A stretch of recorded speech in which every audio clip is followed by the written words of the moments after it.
TV 910ಗೆ ಸ್ವಾಗತ. ನಾನು ಅಸ್ಫಿಯಾ. ನೀವು ಇನ್ನು ನಮ್ಮ ಚಾನೆಲ್ಗೆ ಸಬ್ಸ್ಕ್ರೈಬ್ ಆಗಿಲ್ಲ ಅಂದ್ರೆ ಈಗಲೇ ಸಬ್ಸ್ಕ್ರೈಬ್ ಆಗಿ ಪಕ್ಕದಲ್ಲೇ ಇರುವ ಬೆಲ್ ಐಕನ್ ಕ್ಲಿಕ್ ಮಾಡಿ, ಲೈಕ್ ಮಾಡಿ, ಶೇರ್ ಮಾಡಿ. ಈ ಕೂಡಲೇ ಭೂಮಿಯನ್ನು ವಾಪಸ್ ಕೊಡಲೇಬೇಕು. ಈ ಕೂಡಲೇ ಭೂಮಿಯನ್ನು ವಾಪಸ್ ಕೊಡಲೇಬೇಕು. ಎಡಿಬಿಗೆ ಭೂಮಿಯನ್ನು ವರ್ತನೆ ಮಾಡುತ್ತಿರುವ ರಾಜ್ಯ ಸರ್ಕಾರಕ್ಕೆ ಧಿಕ್ಕಾರ. ನಮ್ಮ ಭೂಮಿ ನಮ್ಮ ಹಕ್ಕು, ನಮ್ಮ ಭೂಮಿ ನಮ್ಮ ಹಕ್ಕು. ಈ ಕೂಡಲೇ ಕಿತ್ತುಕೊಂಡಿರುವ ಭೂಮಿಯನ್ನು ವಾಪಸ್ ಕೊಡಲೇಬೇಕು.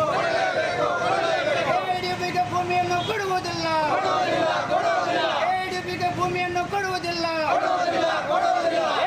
ಬಾಗೇಪಲ್ಲಿ ತಾಲೂಕಿನ ಕೊಂಡರೆಡ್ಡಿಪಲ್ಲಿ ಮತ್ತು ಹೊಸಗುಡ್ಡ ಗ್ರಾಮದ 25 ಕುಟುಂಬಗಳಿಗೆ ಸೇರಿರುವ 65 ಎಕರೆ ಕೃಷಿ ಜಮೀನನ್ನು ಮಾಲೀಕರ ಒಪ್ಪಿಗೆ ಪಡೆಯದೆ, ಪರಿಹಾರ ಹಣ ನೀಡದೆ ಪರಮಾಧಿಕಾರ ಧೋರಣೆ ಅನುಸರಿಸಿ ಕೆಐಎಡಿಬಿ ಹೆಸರಿಗೆ ವರ್ಗಾವಣೆ ಮಾಡಿಕೊಂಡಿದ್ದು, ರೈತರ ಜಮೀನನ್ನು ರೈತರ ಹೆಸರಿಗೆ ವಾಪಸ್ ವರ್ಗಾವಣೆ ಮಾಡುವಂತೆ ಒತ್ತಾಯಿಸಿ ಬಾಗೇಪಲ್ಲಿ ತಾಲೂಕು ಭೂಮಿ ಸಂತ್ರಸ್ತರ ಹೋರಾಟ ಸಮಿತಿ ಹಾಗೂ ಕೊಂಡರೆಡ್ಡಿಪಲ್ಲಿ ಹಾಗೂ ಹೊಸಗುಡ್ಡ ರೈತರು ತಹಸೀಲ್ದಾರ್ ಕಚೇರಿ ಮುಂದೆ ಪ್ರತಿಭಟನೆ ನಡೆಸಿ ತಹಸೀಲ್ದಾರ್ ಮನೀಷಾ ಮಹೇಶ್ ಎನ್ ಪ್ರತಿಗೆ ಮನವಿ ಪತ್ರವನ್ನು ಸಲ್ಲಿಸಿದರು.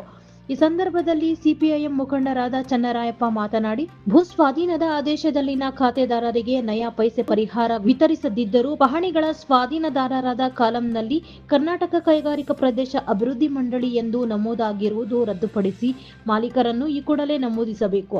ರೈತರಿಂದ ಸ್ವಾಧೀನ ಪಡಿಸಿಕೊಂಡಷ್ಟು ಜಮೀನಿಗೆ ಪರ್ಯಾಯವಾಗಿ ತಮ್ಮ ತಮ್ಮ ಗ್ರಾಮದ ಸುತ್ತಮುತ್ತಲಿನ ಪ್ರದೇಶದಲ್ಲಿ ಜಮೀನು ಒದಗಿಸಬೇಕು. ಭೂ ಸ್ವಾಧೀನ ಪಡಿಸಿಕೊಂಡಿರುವ ಪ್ರತಿ ಜಮೀನಿಗೆ 1 ಎಕರೆಗೆ ಕನಿಷ್ಠ 2 ಕೋಟಿ ರೂಪಾಯಿ ಪರಿಹಾರ ನೀಡಬೇಕು. ಸದರಿ ಗ್ರಾಮದಲ್ಲಿ ನಿವೇಶನ ರಹಿತರಿಗೆ ನಿವೇಶನ, ಸರ್ಕಾರಿ ಶಾಲೆಗೆ, ಸಮುದಾಯ ಮತ್ತು ಎಲ್ಲಾ ವರ್ಗಗಳ ಸ್ಮಶಾನಗಳಿಗಾಗಿ ಅಗತ್ಯವಿರುವಷ್ಟು ಜಮೀನು ಕಾಯ್ದಿರಿಸಬೇಕು. ಜಮೀನು ಕಳೆದುಕೊಳ್ಳುವ ಪ್ರತಿ ಕುಟುಂಬಕ್ಕೂ ಅವರ ವಿದ್ಯಾರ್ಹತೆಗೆ ತಕ್ಕಂತೆ ಉದ್ಯೋಗ ನೀಡಬೇಕು. ಈ ಎಲ್ಲ ಪ್ರಕ್ರಿಯೆಗಳನ್ನು ಭ್ರಷ್ಟಾಚಾರಕ್ಕೆ ಆಸ್ಪದವಿಲ್ಲದೆ ಪಾರದರ್ಶಕವಾಗಿ ಕೈಗೊಳ್ಳಲು ಸಂಬಂಧಪಟ್ಟವರಿಗೆ ಸೂಕ್ತ ಆದೇಶ ನೀಡಬೇಕು ಎಂದು ಹೇಳಿದರು. ತದನಂತರ ತಹಸೀಲ್ದಾರ್ ಮನೀಷಾ ಮಹೇಶ್ ಎನ್ ಪ್ರತಿ ಮನವಿ ಪಡೆದು ಮಾತನಾಡಿ, ರೈತರ ಜಮೀನು ಪಹಣಿಗಳಲ್ಲಿ ಕೆಎಡಿಬಿ ಹೆಸರು ನಮೂದು ಆಗಿರುವುದು ಗಮನಕ್ಕೆ ಬಂದಿದೆ. ಈ ಬಗ್ಗೆ ಉಪವಿಭಾಗ ಅಧಿಕಾರಿ ಹಾಗೂ ಜಿಲ್ಲಾಧಿಕಾರಿಗಳ ಜೊತೆ ಚರ್ಚಿಸಲಾಗುವುದು. ರೈತರು ಆತಂಕಕ್ಕೆ ಒಳಗಾಗುವುದು ಬೇಡ. ರೈತರ ಹೆಸರನ್ನು ಪಹಣಿಯಲ್ಲಿ ಇನ್ನು 2 ದಿನಗಳಲ್ಲಿ ಸೇರಿಸಲು ಸ್ಪಷ್ಟನೆ ನೀಡಿದ್ದಾರೆ. ಈ ಸಂದರ್ಭದಲ್ಲಿ ಭೂಮಿ ಸಂತ್ರಸ್ತರ ಹೋರಾಟ ಸಮಿತಿ ಪದಾಧಿಕಾರಿಗಳಾದ ಓಬಳರಾಜು, ಮುನಿಸ್ವಾಮಿ, ಲಕ್ಷ್ಮಣ್ ರೆಡ್ಡಿ, ರಾಮಕೃಷ್ಣಪ್ಪ, ರಮೇಶ್, ಶ್ರೀನಿವಾಸ ರೆಡ್ಡಿ, ಸೋಮಶೇಖರ, ಮಂಜುನಾಥ್, ಮಿಡ್ಲೂರು ನಾಗರಾಜು, ವಾಲ್ಮೀಕಿ, ಅಶ್ವತ್ಥಪ್ಪ, ಕೃಷ್ಣಪ್ಪ, ಗೂಡೂರು ಕೃಷ್ಣಪ್ಪ ಹಾಗೂ ಕೊಂಡರೆಡ್ಡಿಪಲ್ಲಿ ಹಾಗೂ ಹೊಸಗುಡ್ಡ ರೈತರು ಹಾಜರಿದ್ದರು. Bureau report Ranagopala Reddy, Bagepalli. ಭೂಮಿ ನೀಡುವುದಿಲ್ಲ. ರೈತರ ಫಲವತ್ತಾದ ಭೂಮಿ ಕೆಡಿಬಿಗೆ ನೀಡುವುದಿಲ್ಲ. ಪರವಾಗಿ ಮಾತಾಡೋದು, ಇನ್ನೊಬ್ರು ಸರ್ಕಾರದ ಪರವಾಗಿ ಮಾತಾಡೋದು ಹೆಂಗಂತ ಹೇಳಿದ್ರೆ, ಸಣ್ಣ ಮಕ್ಕಳು ಅಳುವಾಗ ಅವ್ರಿಗೆ ಏನಾದ್ರು ಹಾಲು ಕುಡಿಸಿ ನೀನು ಸುಮ್ಮನೆ ಬಂದಿರೋ ಆ ರೀತಿ ಮಾಡ್ತಕ್ಕಂಥದ್ದು ಬೇಡ. ನಮ್ಗೆ ಬೇಕಾಗಿರ್ತಕ್ಕಂಥದ್ದು ನಮ್ಮ ಭೂಮಿ ನಮಗೆ ಬೇಕು. ನಮ್ಮ ರೈತರನ್ನು ಉಳಿಸ್ಬೇಕು. ನಮಗೂ ಹೆಂಡತಿ ಮಕ್ಕಳು ಎಲ್ಲರೂ ಕೂಡ ಇದ್ದಾರೆ.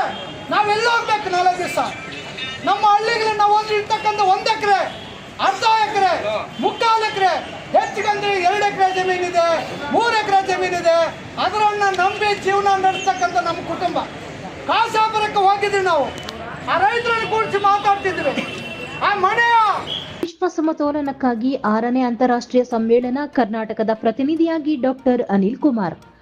ಪ್ರಪಂಚದ ಪ್ರತಿಯೊಬ್ಬರಿಗೂ ಶಿಕ್ಷಣ, ಆರೋಗ್ಯ ಸೇರಿದಂತೆ ಅಗತ್ಯತೆಗಳ ಸಮತೋಲನವಾಗಿ ದೊರೆಯಬೇಕು ಎಂಬ ವಿಚಾರವಾಗಿ ಕ್ಯೂಬಾದ ಹವಾಮಾನದಲ್ಲಿ ಜನವರಿ 28ರಿಂದ 30ರವರೆಗೆ ನಡೆಯಲಿರುವ ವಿಶ್ವ ಸಮ್ಮೇಳನಕ್ಕೆ ಕರ್ನಾಟಕದ ಪ್ರತಿನಿಧಿಯಾಗಿ ಆರೋಗ್ಯ ಮತ್ತು ಶಿಕ್ಷಣ ಕ್ಷೇತ್ರಗಳ ಕುರಿತು ವಿಚಾರ ಮಂಡನೆಗೆ ಬಾಗೇಪಲ್ಲಿಯ ಡಾಕ್ಟರ್ ಅನಿಲ್ ಕುಮಾರ್ ಗುರುವಾರ ಪ್ರಯಾಣ ಬೆಳೆಸಿದರು. ಇದರ ಭಾಗವಾಗಿ ಅವರಿಗೆ ಬೀಳ್ಕೊಡುಗೆ ಕಾರ್ಯಕ್ರಮದಲ್ಲಿ ಮಾತನಾಡಿದ ಅವರು, ಪ್ರಪಂಚದಲ್ಲಿ ಪ್ರಜಾಪ್ರಭುತ್ವವನ್ನು ಬುಡಮೇಲು ಮಾಡಿ ಮತ್ತೆ ಸರ್ವಾಧಿಕಾರತ್ವದ ಪಾರುಪತ್ಯ ನಡೆಸಲು ಬಂಡವಾಳಶಾಹಿ ರಾಷ್ಟ್ರಗಳು ಹಪಹಪಿಸುತ್ತಿವೆ. ಇಂತಹ ಸಂದರ್ಭದಲ್ಲಿ ಮನುಷ್ಯನಿಗೆ ದೊರೆಯಬೇಕಾದ ಮೂಲಭೂತ ಅಗತ್ಯತೆಗಳನ್ನು ಪ್ರಪಂಚದ ಪ್ರತಿ ಪ್ರಜೆಗೂ ದೊರೆಯಲು ವಿಶ್ವ ಸಮ್ಮೇಳನವನ್ನು ಕ್ಯೂಬಾದಲ್ಲಿ ಆರಂಭಿಸಿ 6ನೇ ವಿಶ್ವ ಸಮ್ಮೇಳನ ನಡೆಯಲಿದೆ. ಆ ಸಮ್ಮೇಳನಕ್ಕೆ ಭಾರತದ 11 ಮಂದಿ ಪ್ರತಿನಿಧಿಗಳು ಹೊರಡುತ್ತಿದ್ದೇವೆ. ಈಗಿನ ಆಧುನಿಕ ತಂತ್ರಜ್ಞಾನದ ಯುಗದಲ್ಲೂ ಮನುಷ್ಯನ ಮೇಲೆ ದಾಳಿ ನಿಂತಿಲ್ಲ, ಭೀಕರ ಯುದ್ಧಗಳು ನಡೆಯುತ್ತಿವೆ. ಹೀಗಿರುವಾಗ ಅಸಮಾನತೆ, ಬಡತನ, ನಿರುದ್ಯೋಗ, ಕಾರ್ಮಿಕನ ಹಕ್ಕುಗಳ ಸಂರಕ್ಷಣೆ, ಮಹಿಳಾ ಸ್ವಾಭಿಮಾನ ಸೇರಿದಂತೆ ಹಲವಾರು ವಿಚಾರಗಳ ಬಗ್ಗೆ ಚರ್ಚೆ ನಡೆಯಲಿದೆ. ವಿಶ್ವ ಶಾಂತಿ ಸೌಹಾರ್ದತೆಯನ್ನು ಸಾರಬೇಕು. ಹಾಗೆಯೇ ಪ್ರತಿ ವ್ಯಕ್ತಿಗೂ ಮೂಲಭೂತ ಸೌಲಭ್ಯಗಳನ್ನು ದೊರೆಯುವಂತೆ ಮಾಡಲು ವಿಶ್ವ ಮಟ್ಟದಲ್ಲಿ ಚರ್ಚೆ ನಡೆಯುತ್ತಿದೆ ಎಂದರು. ಸಿಪಿಐಎಂ ಸಂಗಾತಿ ಡಾಕ್ಟರ್ ಅನಿಲ್ ಕುಮಾರ್ ಅವರಿಗೆ ಸಿಪಿಎಂ ಪಕ್ಷದ ವತಿಯಿಂದ ಸಂಗಾತಿಗಳು ಹೂವಿನ ಗುಚ್ಛ ನೀಡಿ ಬೀಳ್ಕೊಡುಗೆ ಕೊಟ್ಟು ವಿದೇಶಿ ಪ್ರಯಾಣ ಸುಖವಾಗಿರಲಿ ಎಂದು ಹಾರೈಸಿದರು. ಈ ಸಂದರ್ಭದಲ್ಲಿ ಸಿಪಿಐ ಮುಖಂಡರಾದ ಸಿದ್ದಗಂಗಪ್ಪ, ಎಂಪಿ ಮುನಿವೆಂಕಟಪ್ಪ, ಮುನಿಕೃಷ್ಣಪ್ಪ, ರಘುರಾಮರೆಡ್ಡಿ, ಚನ್ನರಾಯಪ್ಪ, ಜಹೀರ್ ಬೇಗ್, ವಾಲ್ಮೀಕಿ ಅಶ್ವತ್ಥಪ್ಪ, ಜಿ ಕೃಷ್ಣಪ್ಪ ಮತ್ತಿತರರು ಇದ್ದರು. Bureau report Ranagopala Reddy, Bagepalli. ವ್ಯವಸ್ಥೆಯನ್ನ ಯಾವ ರೀತಿಯಾದಂತಹ ಸಾಮಾಜಿಕ ವ್ಯವಸ್ಥೆಯನ್ನ ಇಲ್ಲಿ ಒಳಗೊಳ್ಳಬೇಕು ಅಂತಕ್ಕಂಥ ರೀತಿಯಲ್ಲಿ ಆ ಹಿನ್ನೆಲೆಯನ್ನು ಇಟ್ಕೊಂಡು ಸಂವಿಧಾನವನ್ನು ರಚನೆ ಮಾಡಿದ್ರು. ಇವತ್ತು ಅಂತ ಸಂವಿಧಾನಕ್ಕೆ ಅವರು ಮೂಲಭೂತವಾದಂತಹ ಬದಲಾವಣೆ ತರಲಿಕ್ಕೆ ಹೋಗಿರ್ತಕ್ಕಂಥದ್ದು ಚುನಾವಣೆಯ ವಿಚಾರದಲ್ಲಿ. ಅಂತಂದ್ರೆ ಮುಂದಿನ ದಿನಗಳಲ್ಲಿ ವೋಟ್ ಆಗ್ತಕ್ಕಂಥ ಹಕ್ಕೆ, ಜನರಿಂದ ಕಷ್ಟಕ್ಕೊಂದದ್ದು, ಸರ್ವಾಧಿಕಾರವನ್ನ ಪಡೆತಕ್ಕಂಥದ್ದು. ಅದಕ್ಕೆ ನಿದರ್ಶನವಾಗಿ ಇವತ್ತು ಅಮೆರಿಕ, ನಾವೇನು 2ನೇ ಪ್ರಪಂಚ ಯುದ್ಧ ಆದಮೇಲೆ ಬಂದಂತಹ ವರ್ಲ್ಡ್ ಬ್ಯಾಂಕ್ ಆಗಿರ್ಬೋದು ಅಥವಾ ಈ WHO ಆಗಿರ್ಬೋದು, ಇವೆಲ್ಲವೂ ಕೂಡ ಸಂಸ್ಥೆಗಳು. ಅಂದ್ರೆ ಈ ನಮ್ಗೆ ಹೇಗೆ ಬ್ರಿಟಿಷ್ ಕಾಲನಿ, ನಾವು ಬ್ರಿಟಿಷರು ನಮ್ಮನ್ನು ಆಳ್ವಿಕೆ ಮಾಡ್ತಾ ಇದ್ರು, ಹಾಗೆ ಕ್ಯೂಬನರನ್ನ ಸ್ಪ್ಯಾನಿಷರು ಆಳ್ವಿಕೆ ಮಾಡ್ತಾರೆ. ಸಕ್ಕರೆ ಬಂದಂಥ ಸಕ್ಕರೆಯನ್ನು ತಯಾರು ಮಾಡ್ತಕ್ಕಂಥದ್ದನ್ನು ಕಲ್ತ್ಕೊಂಡು ಸಕ್ಕರೆಯನ್ನ ಇಂಡಸ್ಟ್ರಿಯಲೈಸೇಷನ್ ಮಾಡಿದಂಥ ಸಂದರ್ಭದಲ್ಲಿ ಕ್ಯೂಬಾದಲ್ಲಿರ್ತಕ್ಕಂತಹ ಈ ಮಲ್ಟಿ ವೆರೈಟಿ ಆಫ್ ಕ್ರಾಪ್ಸ್ ಅಂತ ಏನು ಕರಿತೀವಿ ನಾವು, ಅಂದರೆ ವಿಭಿನ್ನ ರೀತಿಯಾದಂತಹ ಬೆಳೆಗಳನ್ನು ಬೆಳೆಸ್ಕೊಂಡಿದ್ದಂತಹ ಕ್ಯೂಬಾ ಆ ಸ್ಪ್ಯಾನಿಯರ್ಡ್ಸ್ನ ಕೆಳಗಿದ್ದಂತಹ ಪರಿಣಾಮವಾಗಿ ಅವರು ಇಡೀ ದೇಶದಲ್ಲಿ ಒಂದೇ ಬಗೆಯ ಒಂದು ಬೆಳೆಯನ್ನು ಬೆಳೀತಾರೆ, ಅದು ನಮ್ಮ ಕಬ್ಬು.